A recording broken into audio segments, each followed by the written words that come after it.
Bom dia, pessoal. Bem-vindos à nossa sessão.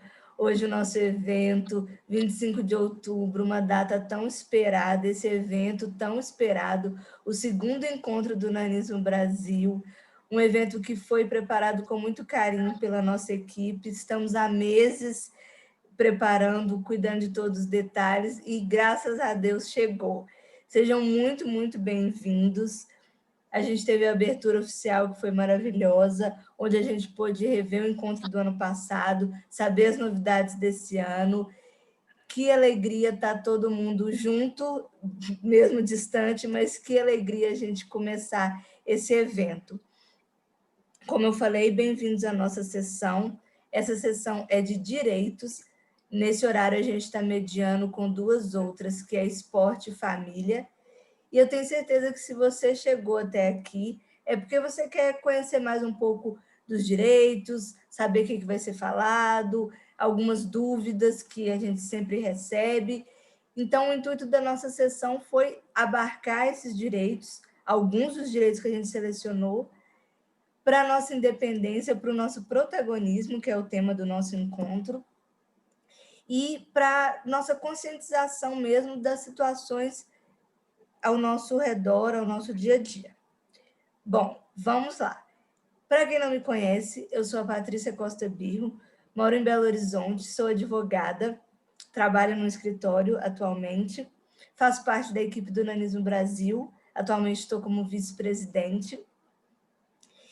E na nossa sessão hoje, eu trouxe duas colegas minhas, a Paula Lima e a Eliana Rones, que elas vão se apresentar também, e a gente vai dar início a essa sessão.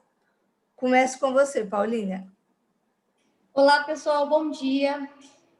Estamos muito felizes com a nossa sessão, com o nosso evento. Foi planejado com tanto carinho, com tanta responsabilidade. E receber vocês aqui é uma honra. Para quem não me conhece, eu sou a Paula, sou de São Paulo, sou formada em Direito, faço parte da equipe do Nanis Brasil, na área da acessibilidade. Estou aqui para contribuir, para conversarmos, temos uma conversa leve e passando para vocês um pouquinho do nosso conhecimento, dividindo, e eu tenho certeza que vai ser um bate-papo muito legal, né, Liana? Isso aí, bom dia a todos, sejam todos muito bem-vindos. Eu sou a Liana, sou aqui de Santa Catarina, eu sou formada em Direito também, sou servidora pública e sou membro da equipe Nanismo Brasil. Eu fico naquela parte de mídias sociais, por trás do Instagram, por trás do Facebook, é por lá que eu estou. Bom, é com muita alegria que a gente está aqui no segundo encontro do Nanismo Brasil. Nós estamos diante de uma pandemia, então a gente não está podendo estar fisicamente juntinhos no segundo encontro. Estamos aqui, cada uma por trás da sua telinha, e vocês aí, na sua casa, por trás das suas telinhas. Mas, de uma certa forma, nós estamos participando juntos de uma ação em referente ao dia 25 de outubro, que é o Dia Nacional do Combate ao Preconceito à Pessoa com Nanismo. Bom, a nossa sessão, que vocês estão assistindo neste momento, é uma sessão que será abordada de um formato um pouquinho diferente. Vai ser através de perguntas e respostas. Ela será um pouco tranquila, descontraída, com termos simples, e tenho certeza que todos vão gostar bastante. Vamos lá. Nós três separamos 6 itens para nós trazermos para vocês um pouquinho de informação relacionados à pessoa com deficiência. O primeiro deles é a Lei de Cotas, Lei número 8.213, de 1991. Essa lei é uma conquista e vale lembrar que talvez uma das mais importantes para a inclusão da pessoa com deficiência no mercado de trabalho. Esse ano, inclusive, ela completou 29 anos. Vamos lá, Paty, com você primeiro. Conta pra gente o que é a lei de cotas, como que funciona. Beleza, Eli. A lei de cotas, ela garante que a pessoa com deficiência esteja inserida no mercado de trabalho, trazendo uma obrigatoriedade para as empresas de terem em seu quadro de funcionários um percentual destinada a pessoas com deficiência ou reabilitados. E aí vamos aos números. As empresas com mais de 100 funcionários estão obrigadas a preencher o quadro de funcionário de 2% a 5% com pessoas com deficiência ou reabilitados. Lembrando que, caso não tenha este cumprimento, as empresas que são auditadas pelo Ministério do Trabalho pagam multas altíssimas. Vamos aos números. Até 200 funcionários, 2% do quadro de funcionários. De 201 a 500, 3%. De 501 a 1.000 funcionários, 4%. E a partir de 1.001 funcionários, 5%. A comprovação da contratação se dá por laudo e o Ministério do Trabalho audita recorrentemente, até mesmo para ver se as condições de trabalho estão adequadas para aquela pessoa com deficiência. Como você falou, Li, a importância dessa lei para nós, pessoa com deficiência, traz para o mercado de trabalho uma inclusão e uma visibilidade que a lei trouxe, mas que precisa ser conquistada todos os dias. Não é porque existe a lei que está ok. É um constante aprendizado, uma construção de que a lei seja efetiva. E eu estou dizendo isso por quê? Por 2 pontos. Primeiro, pela empresa de ter esse olhar de inclusão, de diversidade, de humanidade, valores tão falados hoje e tão necessários. Então, existe a obrigatoriedade da lei, a previsão de multa, mas eu acredito que seja uma vantagem para a empresa ter pessoas com deficiência no quadro de funcionários. E segundo, que é um benefício para nós, porque nos dá a oportunidade de trabalhar, de estar inserido em sociedade, de ter uma profissão, de ter uma carreira, de ter o próprio sustento e mostrar, sim, que a gente é capaz. Então, a gente viu nesses últimos anos que essa lei de cotas é muito desesperador para a empresa, porque ela tem que cumprir, ela tem que preencher o quadro de funcionários, aquela correria para arranjar PCD, mas fica só uma obrigatoriedade e não é visto o caráter social que a lei traz e que é necessário. Então, é uma lei muito importante que a gente tem a nosso favor e que eu acho que ela deve ser usada com consciência pelas empresas, uma consciência de inclusão, mas por uma consciência nossa de que a gente está inserido e mostrando a nossa capacidade. Dentro desse assunto de mercado de trabalho e PCD, tem um ponto muito interessante que sofreu alteração alguns anos atrás, que o funcionário PCD ele só pode ser demitido sem justa causa se for colocado outro exatamente no lugar e na função que seja comprovadamente pessoa com deficiência. A empresa não pode arbitrariamente demitir um PCD e deixar a vaga ou em aberto, ou colocar uma outra pessoa no lugar. Por que isso? Se a vaga não for preenchida por outro PCD, gera direito à reintegração e a todas as rescisões trabalhistas. Então, e isso é mais um ponto de estabilidade para nós. A gente está falando desse caráter da lei, esse caráter social, é um ponto a favor de estabilidade, mas a gente não pode fazer isso também de uma estabilidade no sentido, então eu posso fazer tudo porque eu nunca vou ser demitido, porque a empresa vai ter dificuldade de arranjar outra pessoa com deficiência. Não. Eu acho que essa estabilidade é até mesmo para uma construção de um plano de carreira, um plano de desenvolvimento, uma valorização do funcionário. Então, é mais um direito a nosso favor que garante, mais uma vez, o nosso protagonismo, a nossa independência. E, finalizando esse assunto de cotas, também é sabido que no serviço público, em concurso público, a gente tem também porcentagem de vagas destinadas a nós, dependendo do edital, da categoria. Então, tem uma porcentagem que a gente concorre com cotas nos concursos públicos. Sobre cotas é isso, Li. Certo, muito bem. A lei de cotas realmente é uma conquista, né? Mas a gente precisa continuar avançando sempre. Se não fosse a lei de cotas, muitas pessoas com deficiência e com nível superior estariam desempregadas, né? Exatamente. Na verdade, assim, mesmo estando contratado pela lei de cotas, o trabalhador deve sempre continuar se capacitando, estudando, sempre aprendendo mais, porque isso motiva até o próprio empregador, né? Exatamente. E a gente tem que fazer isso para motivar eles também a valorizar, a reconhecer o potencial, a capacidade da pessoa com deficiência, do funcionário com deficiência que está ali Exatamente. naquela vaga, né? E, querendo ou não, isso proporciona até uma oportunidade de um crescimento de carreira dentro da empresa, certo? Exatamente.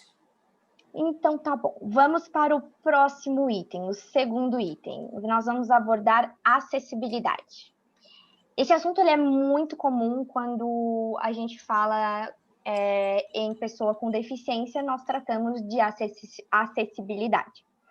Nós, com nanismo, a gente vive e enfrenta barreiras e dificuldades todos os dias. Paulinha, você separou 4 itens importantes relacionados a esse assunto. O que você conta para nós? Então, Li, o primeiro item que eu quero comentar são os balcões de atendimento. Sabemos que muitas empresas, muitos comércios, eles não seguem, né, o parâmetro que nós temos, que é a norma 90/50 da acessibilidade, para trazer autonomia, conforto, né, e segurança para as pessoas, porque pessoas com deficiência, elas também são consumidoras como demais pessoas, né? E a gente sempre acaba tendo, né, no nosso dia a dia, um retorno diferente, porque os balcões não sendo acessíveis, a gente precisa sempre dar o jeitinho de ou na ponta dos pés, ou passar por um constrangimento de pedir ajuda para alguém que está do lado, tendo que confiar num estranho, ou adentrando, né, ao balcão por dentro, como a pessoa está, para estar fazendo o pagamento, enfim. E a norma está prevista que os balcões eles têm que ter uma rota acessível, eles têm que ter uma parte rebaixada, que do nível do piso até a altura fechada tem que ser de 90 centímetros, porque daí vai dar uma altura ideal para todas as pessoas. E não é isso que nós vemos na nossa realidade. Um outro ponto que é bem interessante também, e acredito que a maioria sofre, é o transporte público, né?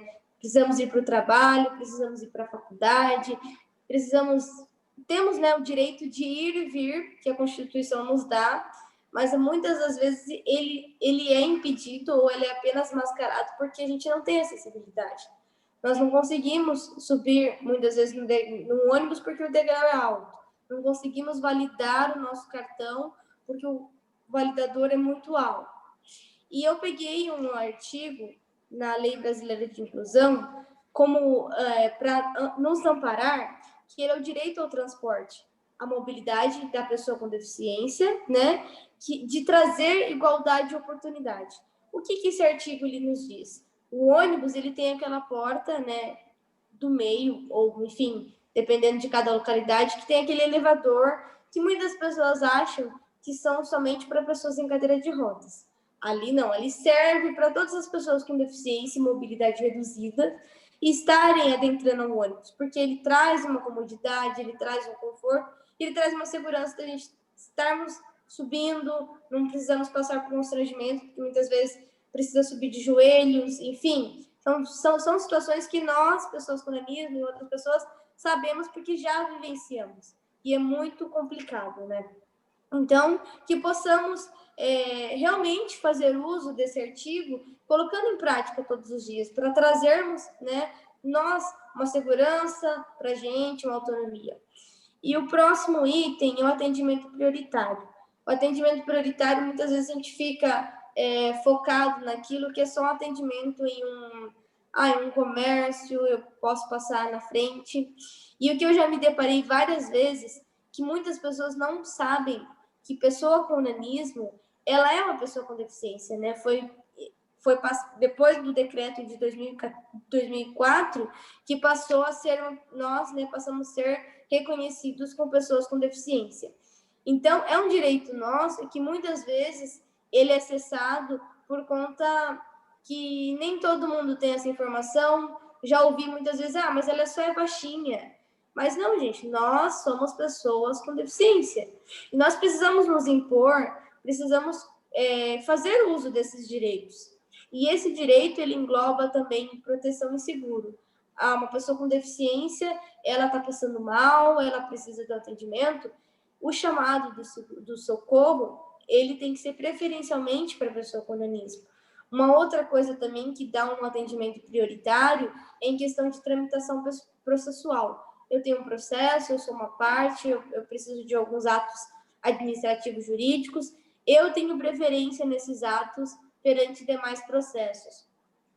E tantos outros, né? Acesso à informação, disponibilização de recursos tecnológicos. Nós, pessoas com deficiência, precisamos estar a par dos nossos direitos para nós podermos, como que eu posso dizer, buscarmos e colocarmos em prática, né? Não por um fato de... Me fugiu a palavra, mas para a gente poder fazer uso desse direito. E o último assunto que eu quero abordar com vocês, referente à acessibilidade, ele não está amparado em nenhuma lei, mas é uma questão mais de conscientização cultural, né? Que é a questão das prateleiras em supermercados. Hoje em dia, muito se falado, né, na formação de conceito organize. São pessoas que são formadas para trazer uma organização inclusiva para pessoas com deficiência, para pessoas com mobilidade reduzidas. E um dos estudos que esses profissionais fizeram, né, e vendo a melhor forma de abordar, de trazer conforto e segurança para as pessoas, foi nas prateleiras a forma de organizar os produtos.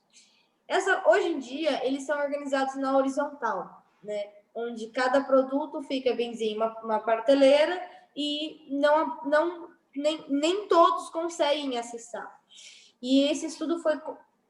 Através desse estudo, nós chegamos a uma conclusão que, ele sendo organizado na vertical, todo mundo tem acesso. Uma pessoa com nanismo, uma pessoa gestante, uma pessoa idosa, uma pessoa em cadeira de rodas, e uma pessoa que não tenha mobilidade ou deficiência alguma. Porque todas as prateleiras terão um item daquele produto, sendo acessível assim para todos.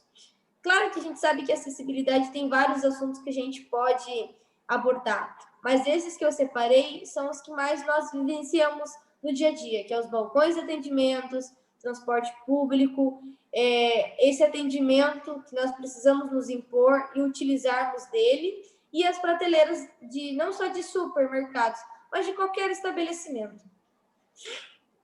Certo, muito bom. E todos os itens que você separou e trouxe aqui são super importantes dentro do item acessibilidade. Vale lembrar, né, que políticas públicas nós temos, elas existem e muitas vezes falta colocar em prática, ser fiscalizados, né? A Lei Brasileira de Inclusão, ela está aí, ela reforça a parte de acessibilidade e nós também temos algumas NBRs, né, que cuidam e normatizam assuntos específicos dentro do item acessibilidade. Bom, vamos para o terceiro item. O terceiro item é o BPC, o Benefício de Prestação Continuada.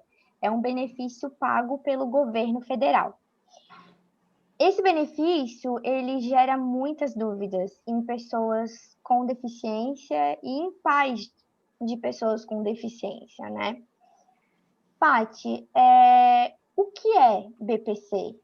Quais são os principais requisitos? E como e onde obter? Vamos lá, Li. O BPC, igual você falou, é um benefício que está dentro do LOAS, né, de assistência social, e ele é a garantia de um salário mínimo mensal à pessoa com deficiência, sendo que, né, a pessoa com deficiência pode requerer, mas igual você falou, se eu tenho um filho com nanismo ou com deficiência, eu também posso requerer. Vamos aos valores. a renda por pessoa no grupo familiar tem que ser menor que 1/4 do salário mínimo. Então, são 2 requisitos, a renda e ser comprovadamente pessoa com deficiência. Obviamente, vai passar por uma perícia do INSS, com comprovação de laudo, enfim. Não é necessário ter contribuído para o INSS para ter direito a ele, diferente de outros que a gente vai ver. Ele não paga 13º e ele não deixa pensão por morte. Igual eu falei, quem tem direito a pessoa com deficiência e renda, ser brasileiro nato ou naturalizado. E um ponto da questão da pessoa com deficiência que o benefício traz, por que esse benefício o governo concedeu? Além da questão da baixa renda, é um benefício em razão da deficiência, porque, igual está no conceito, né, que eu vou ler aqui para vocês.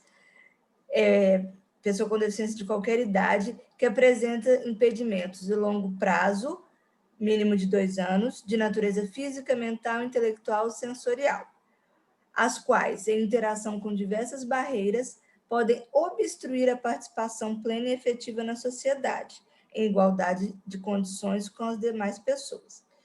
Então, é um benefício que ele dá uma assistência para a pessoa com deficiência, muitas vezes aquela que não consegue se manter porque tem uma renda baixa ou porque tem um comprometimento severo da deficiência. Tanto que abarca aqui várias possibilidades. Mas o legal da gente ressaltar aqui do BPC, que a gente está com essa reflexão além da lei, né? Além da letra da lei, não é porque eu tenho o nanismo, eu tenho a deficiência, e eu vou usar esse benefício e não vou trabalhar, e não vou ter outras formas de renda, mesmo porque esse benefício não pode ser acumulado com trabalho, né? E você passa por uma perícia do INSS. Então, esse benefício, apesar de ser muito procurado, eu acredito que tem que ser visto como realmente necessário. A questão da renda e a questão severa da deficiência. Nós, pessoas com nanismo, a gente tem a deficiência física, mas a gente sabe que não tem deficiência intelectual. Nós somos capazes de tantas coisas, de provar tantas coisas, né? Que a gente possa ter essa reflexão de utilizar somente em casos necessários e não fazer isso de uma bengala, de um meio de vida. Lembrando que, além da perícia do INSS para o governo conceder o benefício, de 2 em 2 anos a perícia é analisada. Então, se eles acharem que tem condição de voltar ao trabalho, que tem uma condição, sim, de exercer, igual fala aqui, plena e efetiva em igualdade de condições, o benefício é negado. E eu acredito, sim, que a gente tem plena e efetiva condição de viver em igualdade de condições com as demais pessoas, obviamente, né, dentro da limitação da nossa deficiência, mas que a gente consegue viver em sociedade sem muitas barreiras. E, para finalizar, esse benefício é requerido através do CRAS. A pessoa tem que ter o cadastro no CAD único, né, e ele é requerido no CRAS. É isso, Lívia. Muito bem. Só reforçando ali que você falou da pessoa com nanismo pode, né, trabalhar, pode estar no mercado de trabalho, ela pode ser quem ela quiser, né? Mas lembrando que as pessoas com nanismo, cada um tem as suas limitações e muitas vezes alguns têm as suas seus problemas de saúde que são mais complicados, né? Desenvolve em cada um, cada um é cada um. Exatamente. Bom, vamos lá. O próximo item que nós vamos tratar aqui é sobre aposentadoria. É um direito do trabalhador, pessoa com deficiência.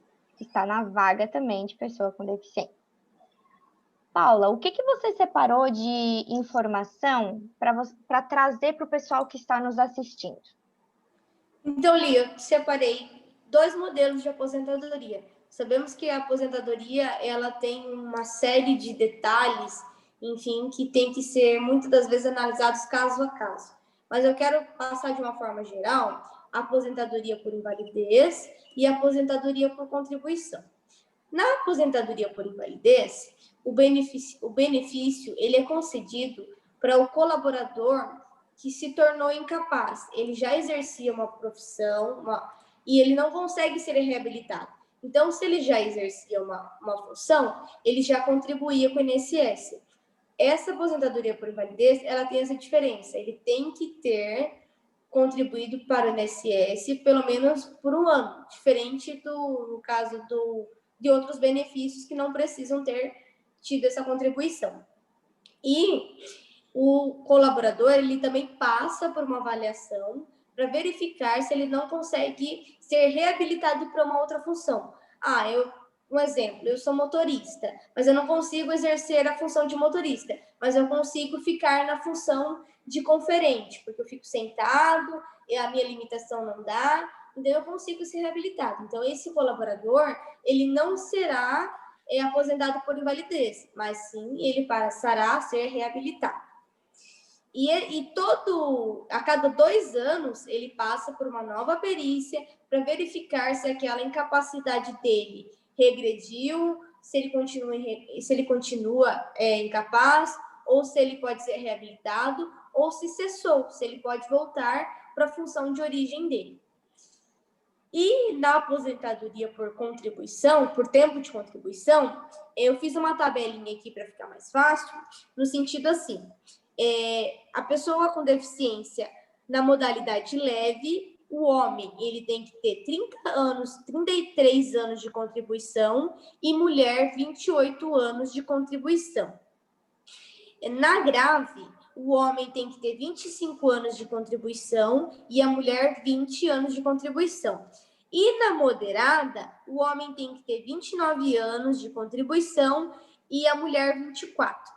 Então, assim, essas duas aposentadorias é um direito, sim, da pessoa com deficiência e um direito também de uma pessoa, um colaborador, digamos que não é deficiente. Só que a gente não pode estar fazendo disso, né, o nosso único meio de renda, né? Como já foi falado, nós, pessoas com deficiência, nós, pessoas com nanismo, nós temos que, sim, sempre buscarmos, qualificarmos, sempre buscarmos estarmos dentro do mercado de trabalho, porque isso é muito bom para a questão da autoestima, para a questão de nós mesmos, porque nós temos, sim, nossa limitação, não deixamos de ser pessoas com deficiência, mas a gente pode, sim, exercer uma função, podemos, sim, estar dentro do mercado de trabalho, claro, da forma confortável, enfim, acessível, mas não podemos fazer disso, como eu posso dizer, um meio e ficarmos ali enroscados diante de uma situação que talvez seja por comodidade, né?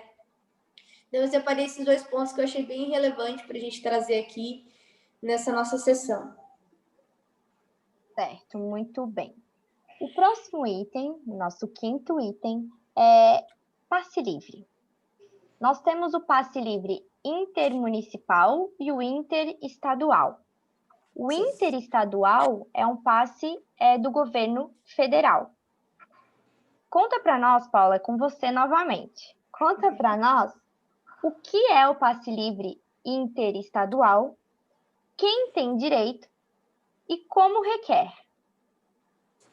O passe livre interestadual, né, do governo federal, ele dá o direito à pessoa com deficiência comprovadamente carente estar fazendo viagens de um estado para outro, né, seja por qual motivo for. A pessoa ela tem que comprovar a deficiência dela por um laudo médico emitido pelo SUS. Não pode ser por médicos particulares de convênio, tem que ser pelo SUS. E a parte da comprovadamente carente, você tem lá no site formulários, né, que você vai preencher e você vai dividir a renda. Por exemplo, moro eu e mais 4 pessoas na minha casa. Eu vou juntar todas as rendas e vou dividir por 4 pessoas. Essa renda, ela tem que ser inferior a um salário mínimo. E entra nessa divisão pessoas também que não possuem renda. Eu tenho um filho que tem 8 anos e ainda não trabalha. Ele também entra na divisão da renda. Então, assim, ok, eu tenho deficiência, eu consegui o laudo pelo SUS e eu sou comprovadamente carente pela divisão da soma. O que eu vou fazer? Tem duas formas. Você pode fazer da forma manual e da forma eletrônica online. Ambas você vai ter que ir no site do Ministério do Transporte, imprimir os formulários, preencher tanto o formulário da renda, tanto o formulário do SUS, né, que o médico vai estar te avaliando, e uma foto 3x4. Você vai juntar toda essa documentação e vai colocar via correio se você escolheu a forma manual. Porém, se você escolheu a forma online, você vai escanear esses documentos, vai anexar. Lá no site do Ministério do Transporte tem um link onde você vai fazer o seu cadastro e vai estar enviando toda essa documentação. Chegando essa documentação lá para o pessoal do Ministério do Transporte, eles têm 30 dias para estar te respondendo, né? Dizendo se foi ok, se sua comprovação está ok, ou dando uma negativa, explicando o motivo por que não foi aceito a sua documentação para estar emitindo sua credencial. Essa credencial, ela só pode ser usada em ônibus convencionais.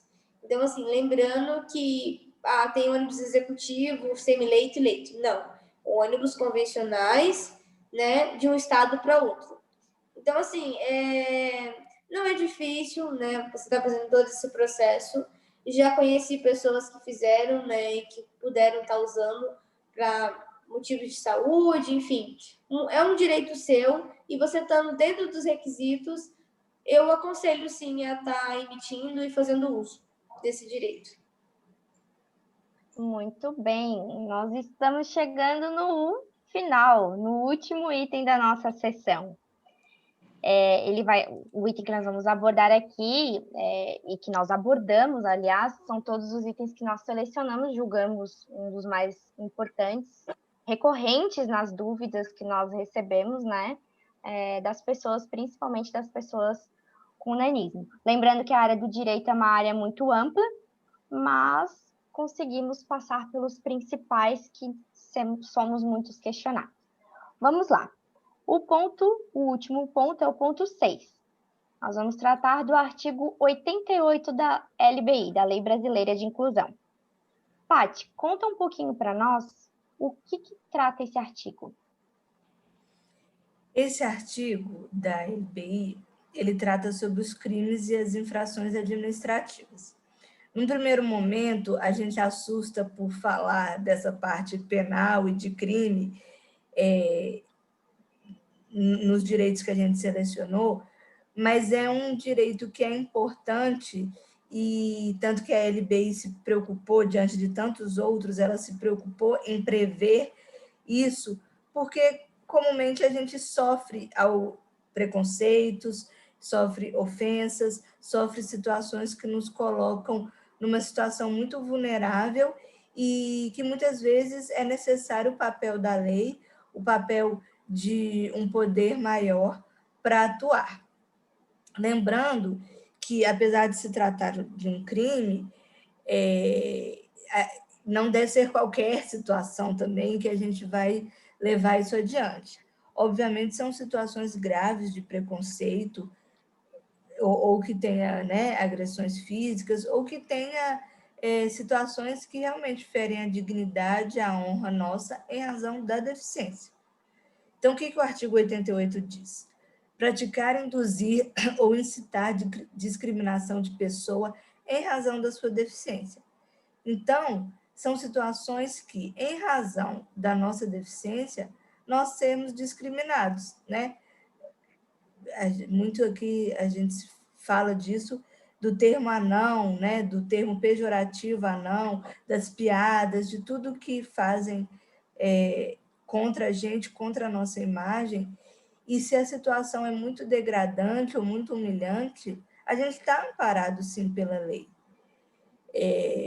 Esse artigo ele faz junção com o artigo 140 do Código Penal, que trata dos crimes contra a honra, no caso a injúria, que se a pessoa ela é ofendida ela sofre situações em razão da condição da deficiência, a lei também ampara de prever um crime para isso.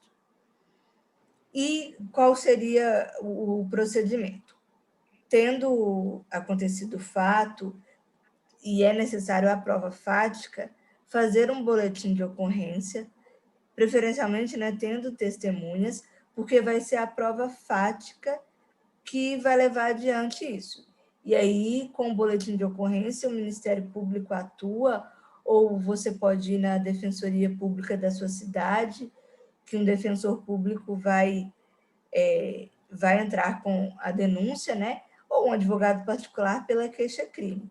Mas é importante a comprovação fática, que seria o boletim de ocorrência, para documentar mesmo a situação, e as consequências estão aí para quem fere elas. Então, é crime, é um direito nosso, é um direito ao respeito, à inclusão. Não é porque somos pessoas com deficiência que devemos aceitar tudo calado e com todas as piadas e coisas pejorativas que a gente sofre. Sem contar os preconceitos no mercado de trabalho, na rua, no ônibus, em ambientes públicos. Então, é mais um artigo que a LBI se preocupou em cuidar de uma realidade previsível e que ocorre no nosso dia a dia. Muito bem. Estamos chegando ao final da nossa sessão de direitos, que abordamos alguns pontos importantes e trouxemos informações para quem está nos assistindo. É isso, Li. Eu queria agradecer a sua participação, a participação da Paulinha, por mediar essa sessão com a gente. Igual a gente falou, foram direitos pincelados que a gente viu, que são mais recorrentes, até mesmo nas nossas mídias sociais, e que vão trazer para nós um protagonismo, uma independência, um conhecimento que muitas vezes a gente não tinha, para que a gente possa exercer nossos direitos a nosso favor, né? Igual a gente falou aqui, não como um meio de vida, não como uma condição fim, mas que seja para nos empoderar, não é mesmo? Eu agradeço todo mundo que participou com a gente, que esteve, espero que vocês tenham gostado. O nosso evento só está começando, tem muita coisa pela frente, tem presença internacional, tem sorteio, tem jogo, tem outros assuntos muito interessante e que vão contribuir muito para o nosso universo. Então, fiquem ligados. Muito obrigada pela presença. E lembrando que a gente está disponível nas nossas redes, caso vocês tenham dúvida dessa sessão, alguma coisa que não ficou bem esclarecida, quer perguntar mais, nós vamos ter o prazer, uma de nós três aqui, de te responder e te ajudar nisso. Muito obrigada, pessoal. Um beijo. Tchau, tchau. Beijo. Tchau, tchau, gente. Até mais. Obrigada.